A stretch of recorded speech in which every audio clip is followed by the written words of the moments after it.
Modeling a modern network requires a formula that mathematically isolates this physical stretching. We begin with the classic discharge formula. The limiting factor in rigid models is the static area variable, A.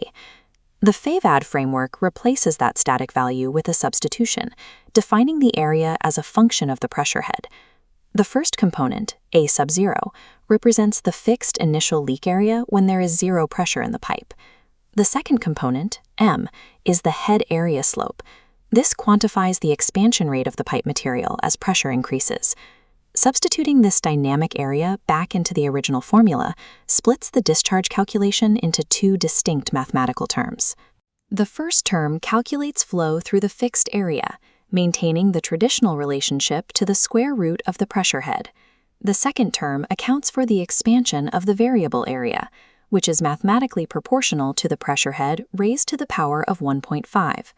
Total leakage is now represented as a dual state, water flowing through a static orifice that simultaneously grows under hydraulic load.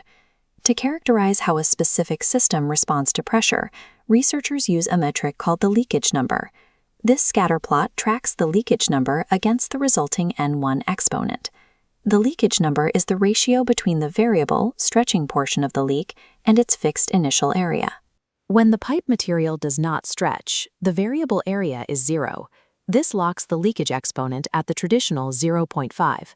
As elasticity causes the variable area to increase relative to the fixed area, the exponent shifts dynamically toward a theoretical maximum of 1.5. Rigid materials like ductile iron maintain an expansion rate near 0, keeping their exponent near the 0.5 baseline.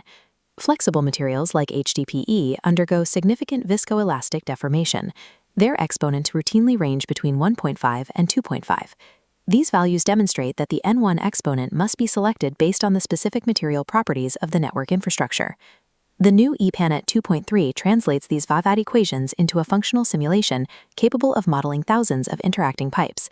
Instead of using nodal emitters as a proxy for leakage, the software calculates parameters at the individual pipe length level. By normalizing the initial area and expansion rate by the pipe's length, the model can distribute background seepage realistically across the entire network. The solver calculates the average pressure along each pipe and splits the resulting leakage flow equally between its two connecting nodes. To solve the nonlinear relationship, the software deploys a dual virtual emitter system. One emitter is assigned an exponent of 0.5 to represent the fixed area flow.